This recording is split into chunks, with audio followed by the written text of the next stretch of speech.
Hi guys, it's me Doc Jean and I create travel content specifically for first-time travelers. Kaya kung first time mo mag-Japan at di ka pa sure where to stay in Tokyo, panoorin mo to. We stayed in Tokyo for 5 nights at dito kami nagstay sa APA Hotel, Sugamo Ekimai. Ang nearest train station namin ay ang JR Sugamo Station which is around 200 meters or almost mga 3-minute walk.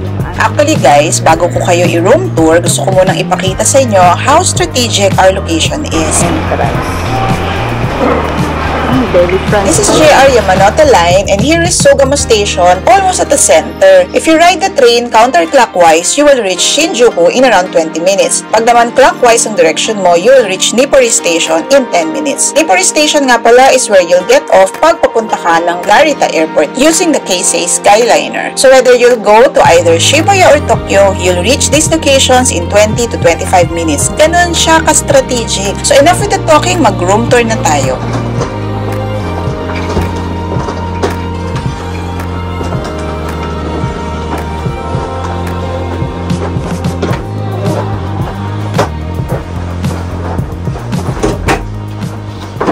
Diba? Yan yung room natin. O, si Twinkle, nakikita ka na. Okay lang yan, Twinkle. Magpakita ka na. Meron kang 5 seconds of fame. You always make me subscribe sa'yo. Ang talaga. Makita ka niya. Oh, yan liit na. Pero ang laki ng kama natin. Ang nasa isip ko yung double, yung parang sa bahay lang. Parang sa kwarto. Ang laki mo, parang queen to eh. Parang queen size. Meron lang. At least merong maliit na desk. Tapos ang laki nung ano. Ang laki nung mirror. Akala ko 4 ng tubig. 2 lang pala. Reflection lang pala. Tapos may kettle. Kettle. Tsaka may papel. Ano to? Uy! Merong ano. Ah! Yehey! May bathrobe. May yukata. Nice. Mag-yukata ako mamaya. Ay, ano lang, hair dryer lang, walang curl, walang straightener, walang plancha. Buti pa dun sa ano natin, may plancha. Oo nga. Plancha ng buhok. Bakit nga makeup eh, diba? Ah, ba't di ko nakita? Nandun sa Lagyan natin to. Sa toilet nila eh. Oh, talaga? May libreng makeup? Wow. At least may ref. Poster? Talagang toilet ng ground floor. Ah. Tapos, uy, meron siyang saksakan dito. Nice. Tapos, uy, tag-isa tayo nito, Twinkle, oh. Paper crane. Tag-isa. Ayaw mo? Tag-isa tayo. Maganda yun. Ay, grabe yung TV. Laki. Pero may ano ba to? Meron kaya tong YouTube. Yung tinatanong mo, Twinkle, yon doon mo ipapatong yung maleta. Kaya lang, pang maliit na maleta yan. Pang small. Tapos banyo. Oh, ayan Twinkle, oh. Sabi mo, mag-aano ka na lang. Magme-me time ka na, hindi ka mag-o-onsen. Ay, ang ganda naman. Ang linis, parang ayokong tapakan. Ang linis eh. Towels. Uy, ang daming towel. Bag. Ano to mga to? Ah, mga amenities. Toiletries. Pwede kong kunin to mga to. Uy, ay, makeup po. Wow, body soap. Uy, may conditioner. Kaya lang, kung magbababad ka rito, anong sabon mo? Huh? Anong sabon? Wala, tubig lang. Ang ganda naman. Grabe. Magkano pa binayad natin dito? 60,400 yen. Magkano ba yun? Uy, oh. Ganda. Sa sapatos, ganun. Ah, okay. Tapos, may slippers. Bedroom slippers. Tsaka ito pang slipper ng banyo tong kulay black eh. Ay. Oh, tapos may mirror pa na ubod ng laki. Ayan. Tapos mga hanger. So ayan, nakita nyo na yung room namin. Ngayon naman, pakita ko sa inyo yung iba pang services and amenities ng APA Hotel.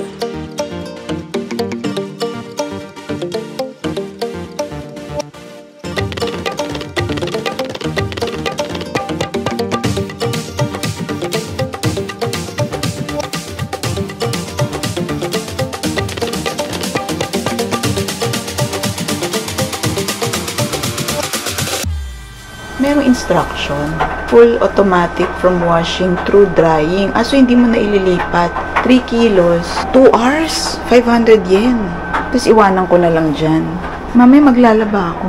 Tapos babalikan ko na lang siya. Kasi after 2 hours. Coin-operated laundry. At ito. Ano to? 2,814. Meron sa taas, sa 8th floor, sa 2. Sa 2 na lang. Spa. Ito spa. Public bath, 14th floor. Microwave, 9th floor. Ito, 3, 4, 10, 13. Kaya pala meron tayong coin-operated laundry. Buti pala may laundry sa floor natin. Kaya lang. Tara. Pahirapan naman yan. Ito. Yes.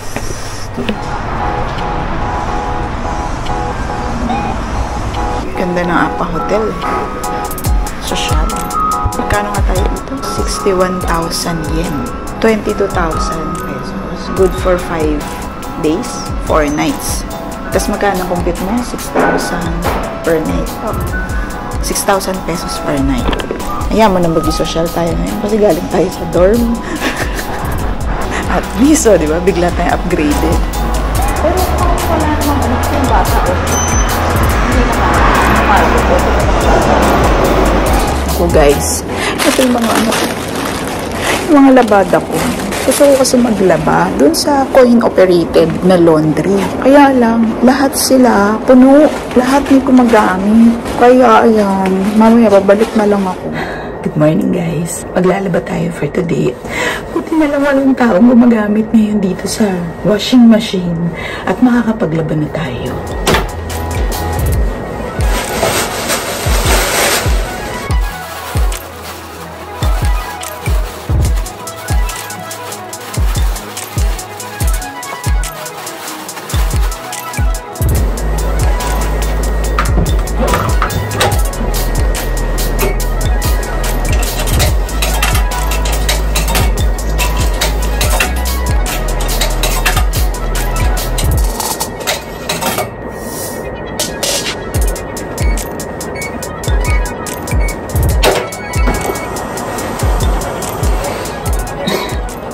Tama ba yung ginawa ko? Hindi ko matanaw eh. Ayan, may tubig.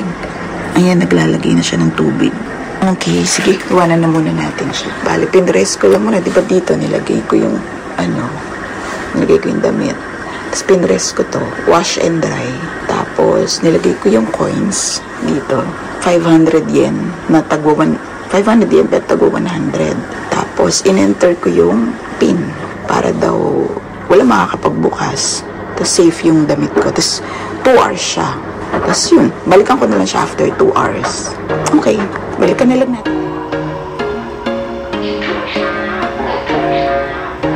Si Mount Fuji ba to? Nakikita ko si Mount Fuji, oh. Ayun, no, nakikita ko si Mount Fuji. Ito, oh.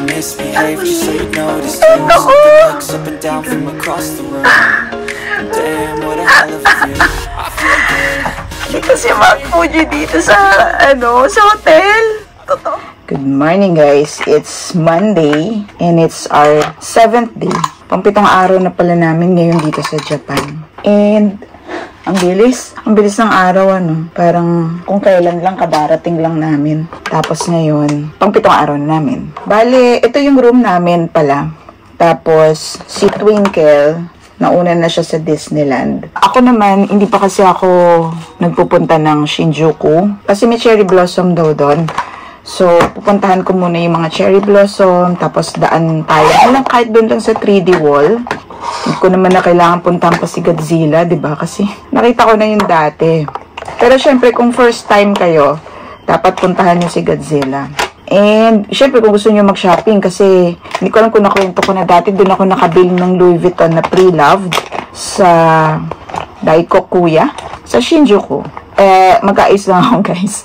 And then, alis na tayo. I-share ko lang sa inyo kasi 'di ba nakikita nyo yung hotel namin, and I kid you not, napaka-komportable dito sa Apa Hotel. Kung napanood mo yung previous vlog ko, makita nyo doon na sa Nagoya, capsule hotel lang kami or dorm. 3 days lang kasi kami sa Nagoya, so hindi na ako nag-book ng hotel or ng Airbnb sa Nagoya. At saka ang mamahal din kasi, medyo nagtitipid na rin kami ni Twinkle kasi nga 8 days nga kami dito, tapos masyadong magastos yung itinerary namin. May Mount Fuji kami, may Disneyland kami, may Shirakawago kami, mga tour yun na mahal kasi sila mga nasa around 3,000 plus ang bawat isang tour. Di ba ilan na yun, nakakatatlo na yun so talagang medyo mahal yung trip namin na to. I-share ko lang sa inyo yung difference between nung hostel or capsule hotel or dorm sa hotel na ganito. Yung una namin pinagstayan, capsule hotel nga siya sa Nagoya. Ang maganda sa kanya, malapit siya sa Nagoya Station.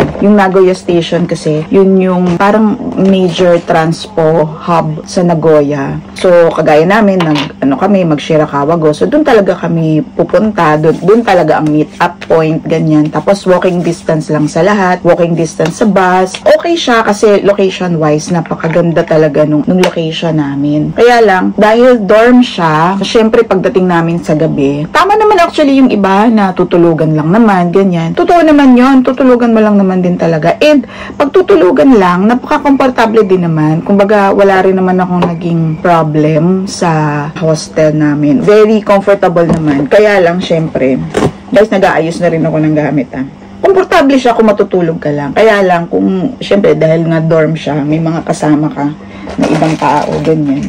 May mga katabi din kasi kami dun sa capsule namin. Syempre, may mga katabi. At madaming tao nun, madami yatang nag-book nung mga time na yun. Medyo, maririnig mo na, although ako kasi, pag natulog na ako, parang, hindi ko na napansin. Si Twinkle, ang sabi niya, naririnig daw niya na nagsusnore, ganyan. So, light sleeper pala siya. Kasi halos parang paper thin. Tapos, yung umuubo, ganyan, naririnig mo sila. Pero yun nga, pwede ka naman mag-ask ng earplugs para hindi ka naiistorbo. Tapos ako din kasi, light sleeper ako, madalang magising. Pero, ganun pala yun. Siguro sa sobrang pagod, hindi ko na naririnig yung mga... Nung tulog na ako, hindi ako nagigising sa mga snore nila. Yung pagdating sa banyo, syempre, dahil dorm siya, pila kayo sa banyo. Magdi-Disneyland na pala ako, so magdadala ko nito itong tripod. Tripod/selfie stick.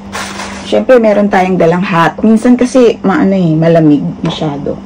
Tapos, dahil Disneyland, dadaling ko to. Hiniram ko lang to guys sa may tatak pa nga. Binili namin sa sa Disneyland sa Hong Kong. May presyo pa, hindi pa natanggal. Ganyan. Diba? Ang cute. Dali natin. Hiniram ko to sa apo ko. Ito. Yan ang dadaling ko. Meron pa ba? Tissue, wet wipes. Dali natin tong tira-tirang matamagi ko. Para maayos naman ang mukha natin pag nagpipicture. Mask. Lagi ko nakakaligtaan tong mask. Kuha na ako ng isa. Minsan kasi pag malamig. At saka iba kasi nag-uubuhan, nagsisinghutan, may mga sipon, ganyan. Anyway, may kwento, yung kwento ko. Bali, sige, tapusin na natin kasi tapos na akong mag-aayos So anyway, yun nga. So pag sa dorm kasi, maghihintayan kayo sa banyo, mag-aayos kayo. Panoorin nyo na, tingnan nyo na lang doon sa vlog ko. Mayroon kasing area doon na pwede kang mag-ayos doon, ganyan. So, hindi ka magiging komportable doon kasi, well, anyway, depende yun sa budget mo kasi tsaka sa preference mo So, kung nagtitipid ka, okay na yun. Parang pwede na yun sa'yo kasi kung talagang nagtitipid ka. So, ayun na nga. So, kung mag-aayos na kayo, magbe-makeup, ganyan, maliligo. So, pipila ka. Tapos, shower lang siya. Wala siyang bathtub. And then, syempre, kailangan bibilisan mo din kasi may naghihintay din sa'yo. In contrast with, eto na, dito na, sa Apa Hotel. Nandito kami sa Apa Hotel. Apa Hotel is, I think, Hindi ko alam kung 3-star or 4-star. Pero definitely hindi naman siya 5-star. So, pero medyo may kamahalan siya. Itong Apa Hotel namin nasa 60,000 plus yen. So that's around 22,000 yung 5 days, 4 nights stay namin. Pero dalawa na kami noon at naghati kami ni Twinkle. Siyempre, komportable ako rito. Ayan, nakakapag-vlog ako. Solo namin yung kwarto. Pwede kami mag-ingay. Tapos yung pala sa dorm, siyempre hindi ka pwedeng mag-ingay. Kailangan quiet lang, naka-hush lang yung boses mo, ganyan. Kasi one time nga, medyo malakas pala yung boses ko, na-excite ako na may nag-shush sa akin, may nang ganun sa akin. Kaya, sorry naman din, hindi ko naman sinasadya yun. Pero pag dito ka kasi sa kwarto mo, sarili mong kwarto, syempre, pwede kayo mag-ingay. Hindi naman sobrang ingay, pero pwede kayo mag-usap in a normal, volume na voice nyo. Solo mo tong kwarto, solo mo yung banyo, pwede kang magbanyo anytime, mag-ayos, ganyan-ganyan. Solong-solo mo yun. And meron nga pala kaming bathtub, guys. Every night, kasi sa gabi kami naliligo, nagbababad muna kami ng hot bath or warm bath, ganyan. So, nagbababad muna. Kasi para, nakaka-relax din sa muscle yung na binababad mo siya sa mainit. Hindi namin nagawa yun sa Nagoya. Pero dito sa Apa Hotel nagawa namin. So, yun yung mga differences nila eh. Pero actually, depende na lang kasi talaga sa inyo. Tsaka depende talaga sa budget. Number 1 yung budget talaga. Yun ang isang determining factor, yung budget. Mas maganda, budgetan nyo na lang even the hotel para mas komportable kayo. Lalo na kung mga malalayo yung pupuntahan, malalayo yung tours, ganyan. Mga hiking, may mga hiking na kasama. Yun, mas maganda yun. Na dito na lang kayo sa hotel. Any hotel or Airbnb pwede. Kaya yung sa Nagoya kasi parang nasa 3,000 pesos lang kami ni Twinkle doon. Dalawa na kami noon ng 3 days, 2 nights. Pag isa kami parang nasa 1,500 lang. So imagine niyo naman 1,500 lang yung binayaran namin, 'di ba? Sobrang laki. Tas dito 12,000 each kami ni Twinkle. Yun yung mga dapat nyo i-consider din. Siyempre, ang importante talaga yung budget eh. Pero kung nagtitipid talaga kayo, and hindi naman nga kayo maselan, at gusto nyo lang mamasyal, yun, di dorm, okay lang din yung capsule hotel. Pero kung may extrang budget, and especially siguro kung may kasama kayong mga matatanda or senior na madaling mapagod, syempre mas maganda din na komportable. So anyway, yun lang. Alis na ako. Punta na ako ng Yoyogi Park muna kasi may cherry blossom doon. And then, diretso na ako ng Disneyland. Bye-bye!